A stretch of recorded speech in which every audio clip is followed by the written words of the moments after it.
Hi everyone, maybe you don't know me, but this is a new YouTube channel I'm creating to talk about game development and the new projects I've been working on. I hope you get inspired and find your path in this area that is so competitive and fierce today. I'm extremely enthusiastic about sharing my story with you. In this video, I want to give an introduction to everything I've learned over these 20 years, sharing unique details I've saved to this day in my game design documents. In this series of videos, I will try to show every detail related to various sectors in game production, techniques used, curiosities, event participation, sales, partnerships, difficulties, contact with publishers, and more. So to follow these sagas and stay up to date with these tips, don't forget to subscribe to the channel and activate the notification bell. Let's go back to 1999 when I started my industrial design course, right after getting frustrated with 2 unsuccessful years of engineering. I realized that my potential was much more connected to drawing and art than calculations and math. And that's when the design course made all the difference, allowing me to study various production techniques, develop and present projects, create sculptures, furniture, drawings, and expand my artistic and technical knowledge, interacting with other professionals in the field. It was in 2001 that I had my first contact with a software called 3ds Max, and that's where the dream of creating characters, games, vignettes, and everything involved 3D art at the time was born. I invested in 3 courses back then to improve my 3D modeling skills, scene creations, lights, and characters. Social networks didn't exist at the time, so that was the only way to study. After creating my first short film, Fight Venge, developing some 3D models for a portfolio, and finishing the course with a short film called Tonka 3D, I felt confident to look for opportunities in the market related to 3D work. That's when I found myself creating projects for different areas like cinema, websites, and advertising. The beginning is very complicated. The search for experience and recognition is constant because the work and knowledge, even with a design degree, aren't mature enough to have a standout portfolio. Most people will face this difficulty with a small portfolio in hand, but without an opportunity in the market. That's where the term self-taught comes in. Back then, following forums like 3D for All, 3D Online, among others, I got to know several talented artists who were looking for the opportunity in the market and had fantastic works. My references were Fausto De Martini, Krishnamurti Martins Costa, Feng Zhu, among others, who inspired me to keep going, even noticing the big quality difference between their work and mine. I believe persistence and passion were key points for the evolution of my work. It was only in 2005 that I really started studying techniques in game development, creating my first game-optimized character. A lot of learning that led me to join several collaborative groups in game development. Also, back then, I had the opportunity to teach other students at a 3D course school, especially in courses focused on game design. This is an important piece of advice. If you have the opportunity to teach and share your knowledge, don't let the opportunity pass, because that's where you elevate your knowledge even more, since the exchange of knowledge between teacher and student is unique. With the arrival of Unreal Engine 3 and the ease of developing mods, in 2009 I was able to participate in the Make Something Unreal contest, a worldwide championship by Epic Games that had various categories. I stood out with a second place for the best customizable character for Unreal Tournament 3 and an honorable mention for the level design of the mod I made. This motivated me to keep investing in this area of game development, always with an open mind and willing to learn about everything related to game production. Then came Unreal Engine 4, completely changing the game production technique, but keeping its fundamental principles like optimized models, quality textures, shaders, much more precise lighting, and other research that became the industry standard. So in 2011, I volunteered for an international project called Soulkeeper by Helm Systems. My intention was to gain recognition, open doors, and evolve my work as an artist. I was able to make several models, characters, and scenarios, but like every beginner, the barrier to concluding a project was bigger than my will, and I decided to focus on my courses and collections. I ended up creating hundreds of models, sound effects, and textures that I still sold today on Fab, which is basically the library portal for game developers on Unreal Engine. Focusing on training generated many other opportunities for me to create electronic model projects, vignettes, and other things. But I won't lie, my stubbornness was in producing games, and I couldn't give up on the idea of creating game projects. In the meantime, I elaborated personal projects that didn't move forward due to the lack of knowledge and experience. But I didn't get discouraged. I kept studying and practicing. Practice is fundamental. Like in a gym, if you stop practicing, your shape goes away. So it was only in 2016 that I felt I had enough knowledge to create a complete 3D game in Unreal Engine, a simple game with save systems, phase progression and puzzles. That's when I concluded the game Clown to Beat with 20 phases in 80 months. It's free to play on Steam. The fact that it was free was to allow me to track the game's metrics and evaluations. My intention was just to share my work and see if people had fun with it. After 4 months, I released a paid DLC, Crazy Circles, with some additional expansion levels for the game, and the hope of earning something. A hope that was thrown in the trash because practically no one bought the DLC. Up to that point, it was okay. I was learning to deal with the fact that nothing comes easy. Tracking positive and negative critiques is always valuable, and I saw that going solo wasn't the ideal path. That's when, through invitations, I managed to join with 3 other people to make a game with big aspirations. Yes, it's normal at the start of a career to dream big.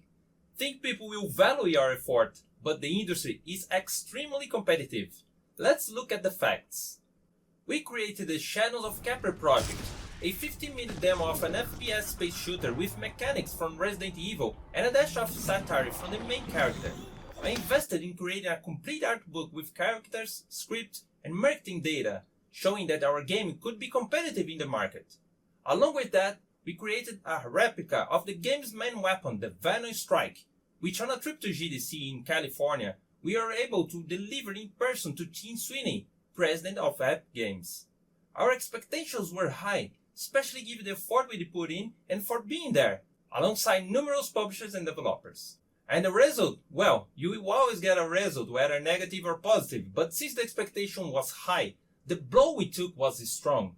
You have to keep your feet on the ground, have patience and persistence. After 1 month from the fair, we had contact from Gearbox. Yes, imagine you meet Ranch Pitchford at the fair, hand him a folder, and 1 month later you get contacted by his team, saying he told them to get in touch with us.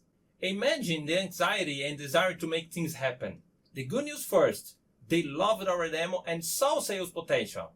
They wanted to invest in publishing the game. The bad news, they wanted at least 7 hours of gameplay and they weren't used to investing in outsourced projects.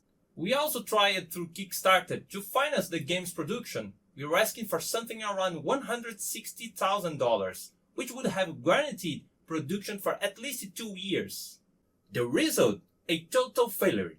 The lesson, we received offers from investors who use the platform to generate investment, and in return, they get practically all the investment back plus a big chunk of the project, serving more for the game's commercial factor, indicating people are supporting it, but ultimately the investor is the one benefiting. The campaign is going to succeed anyway. In other words, they don't enter to lose. Our mindset was that the community would have organic strength to support our project. But that's not how it works. It's all about marketing. And a big part of marketing is about misleading people, unfortunately. And that left me pretty upset back then. The team didn't have that enthusiasm to continue production anymore. And I didn't see myself in a position to demand things from other people when I wasn't paying them for it. Everything was collaborative and invested from my own pocket. Yes, the dream continues. The desire to produce games remains, but what I'm going to do now in the year 2020? Real doubt. Do I insist on creating courses and training amid a mountain of free content on YouTube and hundreds of cheap courses on the internet teaching how to create your own game in 1 week? Work with architectural modeling? Work creating assets or characters for outsourced companies? And my dream of creating my own successful game, where does it stay? Buried in oblivion? Is that my mission? Well, opportunities and my finances gave me another chance to spend 2 years producing a new game, this time solo, but hyper-focusing on 2 things, the game's production and its marketing. So both would move together and I'd have enough data to negotiate with a publisher. Now things start getting cooler. Imagine create your own game and selling it on Steam, having my first sales revenue and be able to make a living from it. Hold up, let's look at the facts. Parallel. The game most YouTube channels have heard at least once. Yes, I spent practically the whole day with hundreds of channels open, commenting on every video intelligently so it didn't look like spam, saying I was producing a game too, always trying to relate the video stuff to what I was doing. This generated an absurd return on the Parallel channel, managing to hit 10,000 subscribers. This gave me confidence. I spent the whole day on social media posting about Parallel and the other half of the day producing Parallel. I always made my production checklists with start, middle and end. And in 2022, I said, either I finish this project now or I don't finish it anymore. I already had at least 6 hours of gameplay, various quests, puzzles, etc. It was time to finalize and sell. So here we go. Contacts with publishers weren't that great because the game itself was somewhat different from what the public is used to. It was pretty risky for them. Few gave feedback, and with others I met some really nice people who I'm still hoping to reconnect with at the right time. An open world RPG made by one person seems like something hard to imagine, but my art skills helped a lot. I was able to make new characters and create new faces for the game as a marketing factor, to show people I was still bringing something new to the game. A battle between clowns, saving a village of a big-nosed folks from a monstrous insect. All this was constantly invested in social media and on Steam as a way to attract more and more people's attention. Where else could I invest? Yeah, a game fair in Brazil, the BGS. That's where I put into practical something I've always liked doing. Bring things nobody's done yet. Imagine the scene. A game developer dressed in cosplay from the game, giving away 20 special collections of the game as gifts. In those collections, I myself produced and painted the clown miniatures, which came in boxes with lights. Total dedication to doing totally different things. A box with the miniature, game box, a plushie I produced myself, shirt, caps, and stickers. Think about a difficult and arduous job, but one that was done with a lot of care and dedication. To many, it might seem crazy. To me, it was satisfying. The community support was excellent. My expectations were high. Several YouTube channels supported me, the biggest one being BRKS Dus, where my gameplay got over 300,000 views. So let's think along with me. The game is going to sell a lot, right? Wrong. The game had its initial sales, but they weren't sustained. The marketing investment was paid off by game sales, but it was far from covering the 2 years I spent focusing on producing it. The conclusion? Learning. The solution? Make another game, to show you how stubborn I am. The family didn't believe me that much anymore, but they supported me in a way. After all, it's better to live a life with lots of money and be unhappy, or live a simple life but doing what you love. My interest was never money. If it were, I would have given up on everything back in 2019. It was too late to quit, and the idea was to persist. Yeah. In 2023, I started creating a co-op game multiplayer completely different from anything I'd done before, but with things I love. Cyborgs and monsters, with lots of shooting and destruction. A game that doesn't follow trends, not made to show to any publisher, simple a game I'd like to play and have fun with that classic difficulty of having lives and facing hordes of monsters in different environments. What a wonderful project! With some partners, I was able to make some cool marketing materials, creating dozens of videos and shorts for the internet. A game for a specific niche. So at the end of 2023, I launched Cyborg 3003 as early access to keep producing it. And in 2024, I finished its roadmap and launched it complete, with lots of monsters, scenarios and weapons. It's not a game focusing on story, it's a game focusing on shooting and surviving waves of attacks. Result, another game for my collection and a very limited sale. Let's talk wishlists. While Parallel had gotten almost 10,000 wishlists and sold around 1,000 copies at launch, Cyborg 3003 had 4,000 wishlists and sold around 400 copies at launch. Look how interesting. For an indie game, 10,000 is something to praise, to celebrate. But talking with publishers back in Parallel's time, they told me and showed some cases where the game wouldn't even be launched if it didn't have at least 45,000 wishlists. That's why I didn't stress about Cyborg. I would just enjoy the process, I thought to myself. Publishers have the know-how, infrastructure, experience, and money that a solo-indie developer could never have. I understood that and saw how important it is to have a publisher. But now that I know about this difficult, what do I do with this info? Invest in relationships and know that alone you don't go anywhere. They will say your game has potential, they will congratulate you and say they wish you success, etc. But congratulations don't pay the bills, right? Well, unless you are a millionaire, then you do what you want. And how are parallel and sidebar sales doing nowadays? Well, given the production effort I put in, I couldn't put too low a price on game sales, and I thought I could have a good return when I put the games on aggressive promotions. And yeah, aggressive promotions of 80 or 90% do generate results. In 1 week with Parallel's 90% promotion, I sold 130 units of it.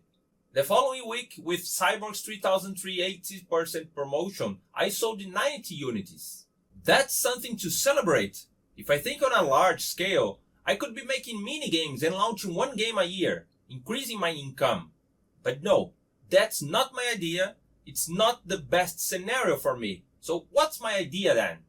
I always think about projects with a lot of care and always seek perfection. I want each of my works to be unique and exclusive and increasingly precise, accurate, and better. And this brings a huge challenge. And together with 2 partners, I can now dedicate myself to a new project, Max Madness. Think of a mix between Fallout 3 and Mad Max, 2 franchises I'm passionate about.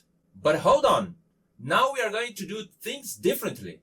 While building a community is important, having the right publisher for your game is crucial. Let's evaluate a scenario. Let's say Parallel with videos from my YouTube partners and UZK Mailer as a marketing platform has generated 600,000 or even 1 million views for me. Do you think that's a lot? And what if I told you that Ubisoft, obviously I'm not comparing myself to them, but just to give you an idea, on the last Assassin's Creed, they had about 160 million views across their network and hundreds of channels and portals. And do you see the difference? The marketing power of a big publisher is overwhelming for any indie. When I say indie, I mean games made by 1 or 4 people max. Nowadays, people are already used to calling projects with 30 people and a publisher indie. To me, indie doesn't have a publisher. Having a publisher is already something that goes beyond true indie, but that's just my opinion. The industry is aggressive and marketing makes a huge difference. I follow various game-related groups to keep up with the industry movement and players. I've lost count of how many people I've seen buying a game just because everyone was talking about it or because the game kept showing up for them. Marketing creates trends. Influence is stronger than ever these days. You don't play a game because you like the game. You play a game because you saw your friend playing it or saw your favorite YouTuber playing it. It's like a wave of connected desires and thoughts. But of course, every rule has its exception. I'm here to contribute, and now Max Madness will only be launched if we have a publisher. My partners and I know that, and we will only put out a demo if we have a publisher. That's the right thing to do. If we have to adjust or modify the project, so be it, until we hit the levels of satisfaction of the publisher and the public. Alone, we don't go very far. Think about it. Build contacts and relationships. At the moment we think it's right, I will get in touch with the friends I've made over these years, and then we can see the future of Max Madness alongside a publisher. And you, do you like the idea? If you like the video, leave your like and share it with friends. Don't miss the new Mad Max trailer here on the channel too. Big hug and see you soon.